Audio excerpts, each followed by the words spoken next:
comments that I made just yesterday. So I would refer you back to the statement. I'm not going to go beyond what the president said. I'm just not going to go into the particulars. I'm just not going to go beyond.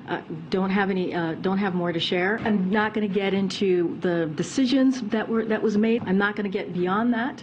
It is now in the hands of the Department of Justice. They are reviewing this. As you know, the special counsel was announced. There we go. Here we go again, literally. And now we have not one, but two dueling special counsels, one to investigate the Trump Mar-a-Lago scandal and one to investigate the Biden documents next to his Corvette. The only people who love special counsels more than the press is Washington law firms.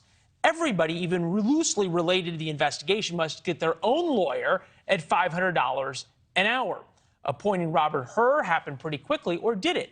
As we showed you, Merrick Garland at the Justice Department knew about the classified documents in Mr. Biden's office and in his garage dating back to December. We only got the special counsel today. Tom Dupree knows a lot about this, former Deputy Assistant Attorney General under President Bush, partner at Gibson Dunn, where Mr. Hur worked up until a couple of hours ago.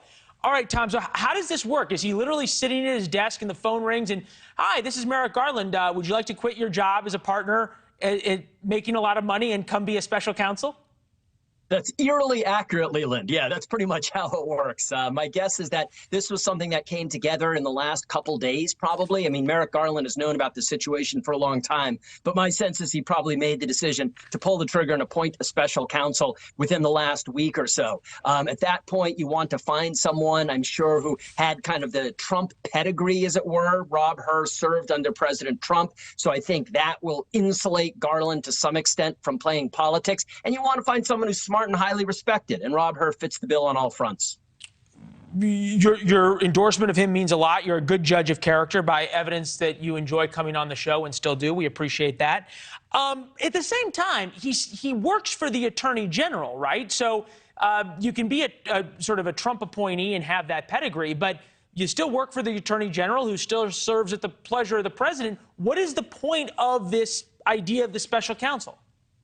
Right. The idea of the special counsel is it's a position in the government that's somewhat removed from the actual operations of the Justice Department. It's designed in a way to preserve some degree of independence. As you know, it's not absolute independence. The Attorney General still makes the final call, but you have more independence than a regular prosecutor would. For example, if you make certain recommendations to the Attorney General that the Attorney General refuses, the Attorney General has to notify Congress. So there are certain restrictions that are designed to ensure some degree of independence.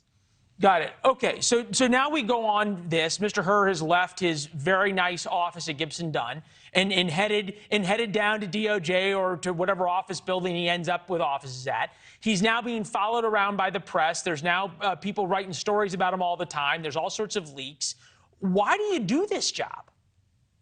You know, it's a great question. I mean, it's a hard job, make no mistake. And I know Rob knew exactly what he's getting into. I mean, this is, you know, the political hot potato that tops all political hot potatoes. But look, Rob is a public servant. I mean, he has served with distinction for a long time in the Justice Department as a prosecutor at higher levels in the Justice Department. And I suspect that he wasn't angling for this call, and it wasn't necessarily something he welcomed with open arms. But when asked to do it, he decided to step up to the plate and serve his country.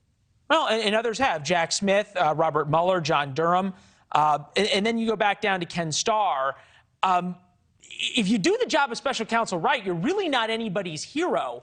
Can you then go back into private practice and actually still make money and have a career going forward?